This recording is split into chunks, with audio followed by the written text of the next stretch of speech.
अस्सलाम वालेकुम students, welcome to zoology with Amna. आज हमने स्टडी करना है control of micro organisms by physical agents. तो इसमें बेसिकली हम स्टडी करेंगे फंडामेंटल्स ऑफ कंट्रोल की। तो सबसे पहले देखते हैं what is main by control.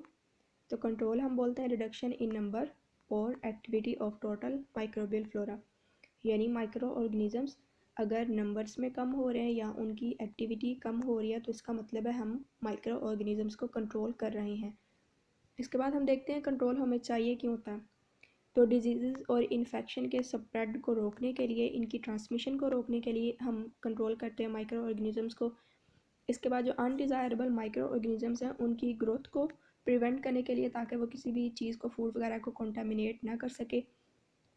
और मटेरियल के स्पॉयलेज को प्रिवेंट करने के लिए हम माइक्रो ऑर्गेनिजम्स को कंट्रोल करते हैं। यहाँ पे 2 मेथड्स है कंट्रोल के, या तो फिजिकल मेथड से उनको कंट्रोल किया जा सकता है या फिर केमिकल मेथड से। तो फिजिकल जो मेथड्स हैं उनमें आते हैं हमारे पास high temperature, low temperature, desiccation, osmotic pressure, radiation, surface tension और फिल्ट्रेशन, जिनको हम नेक्स्ट लेक्चर्स के अंदर वन बाय वन डिस्कस करेंगे। अब देखते हैं फंडामेंटल कंट्रोल को। तो यहाँ पे फंडामेंटल्स ऑफ कंट्रोल में क्या आता है। सबसे पहले हम डेथ को डिफाइन करते हैं कि डेथ हम किसको बोलते हैं, irreversible loss of ability to reproduce, यानी जो डेड ऑर्गेनिज्म है वो रिप्रोड्यूस नहीं कर सकते हमेशा के लिए, और जो लिविंग या वायबल ऑर्गेनिज्म वो रिप्रोड्यूस कर सकते हैं। अब हमने अगर देखना है कि ऑर्गेनिज्म जो है वो वाकई डेड हो चुका है या नहीं, तो इसके लिए हमें स्पेशल लेबॉर्ट्री टेक्निक्स चाहिए।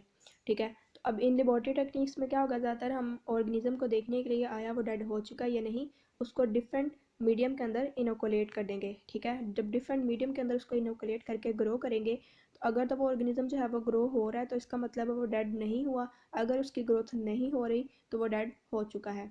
लेकिन इनका रिस्पॉन्स जो है वो डिफरेंट मीडिया के अंदर डिफरेंट हो सकता है। जैसे फॉर एग्जांपल, अगर हमने ई कोलाई या स्कर्शिया कोलाई को हीट से एक्सपोज किया हुआ है, अब हम चेक करना चाह रहे हैं कि ई कोलाई डेड हो चुका है या नहीं।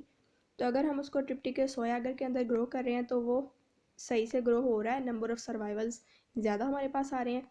लेकिन अगर हमने उसको डीऑक्सीकोलेट एगर के अंदर ग्रो कर लिया है जिसके अंदर बाइल साल्ट्स प्रेजेंट है, तो क्या होगा, वो इतने अच्छे से ग्रो वहाँ पे नहीं करेगा। तो क्योंकि डिफरेंट मीडियम के अंदर ऑर्गेनिज्म का जो रिस्पॉन्स है वो डिफरेंट हो सकता है, तो ये कॉम्प्लिकेटिंग फैक्टर है डेथ को डिटर्मिन करने के लिए कि आया वाकई ऑर्गेनिज्म जो है वो डेड हो चुका है या नहीं हो चुका।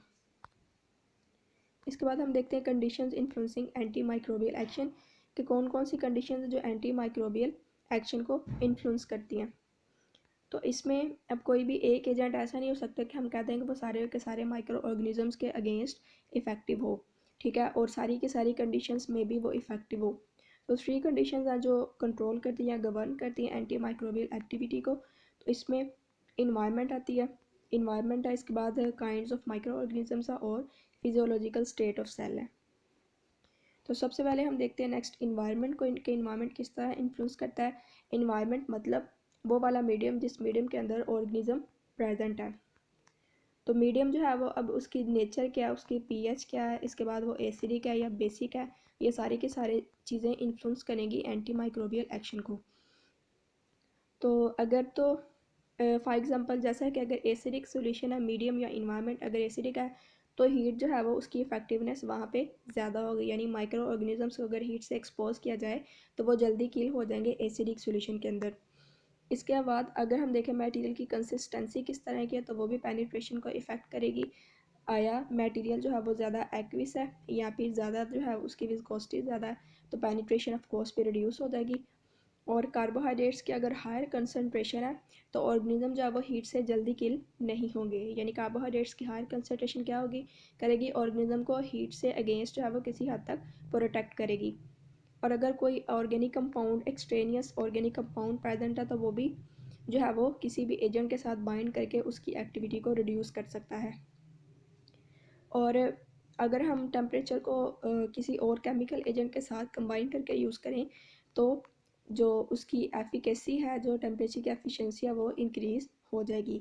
यानी मीडियम इस तरह का है जिसकी वजह से और टेम्परेचर की जो एफिशिएंसी है वो इंक्रीज़ हो रही है। तो इस तरह जो मीडियम है वो डिफरेंट काइंड्स ऑफ मीडियम जो है वो माइक्रोबियल, एंटी माइक्रोबियल एजेंट या एंटी माइक्रोबियल एक्शन को अफेक्ट करता है। नेक्स्ट हम देखते हैं काइंड्स ऑफ माइक्रो ऑर्गेनिजम्स, कि जिस तरह के माइक्रो ऑर्गेनिज्म होंगे उसी तरह का जो मोड ऑफ एक्शन है वो फिर डिस्टर्ब होगा। जैसे स्पोर फॉर्मिंग स्पीशीज़ जो हैं वो इतनी ज़्यादा जल्दी जो है वो डिस्ट्रॉय नहीं होती, और जो वेजिटेटिव सेल्स है वो जल्दी डिस्ट्रॉय हो जाते हैं। इनफैक्ट जो बैक्टीरियल स्पोर्स की अगर हम बात करें तो बैक्टीरियल स्पोर जो है वो उनको बहुत ज़्यादा टाइम चाहिए होता है, बहुत ज़्यादा जो है एडवर्स कंडीशंस चाहिए होती है उनकी डिस्ट्रक्शन के लिए, लेकिन जो वेजिटेटिव सेल्स हैं वो जल्दी डिस्ट्रॉय हो जाते हैं।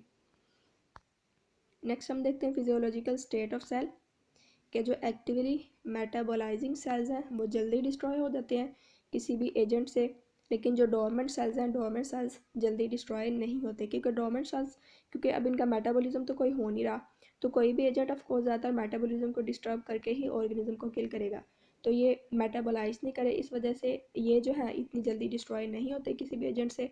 जो एक्टिवली मेटाबोलाइजिंग सेल्स हैं वो जल्दी डिस्ट्रॉय हो जाते हैं। इसके बाद हम देखते हैं mode of action of anti microbial agent. Anti microbial action जो एजेंट है वो किसी भी चीज़ पे अफेक्ट कर सकता है। ज़्यादातर तो डोमिनो इफेक्ट होता है। डोमिनो मतलब कोई एक इफेक्ट हुआ उसके पीछे काफ़ी सारे इफेक्ट हमें शो हो जाते हैं ऑर्गेनिज्म की बॉडी के अंदर, लेकिन जो प्राइमरी साइड ऑफ एक्शन है कि सबसे फर्स्ट इफेक्ट कौन सा हुआ है उसको डिटर्मिन करना बहुत ज़रूरी है, ताकि हम देख सकें कि कौन सा एंटी माइक्रोबियल एजेंट किस जगह पे अपना इफेक्ट जो है वो सबसे पहले शो कर रहा है।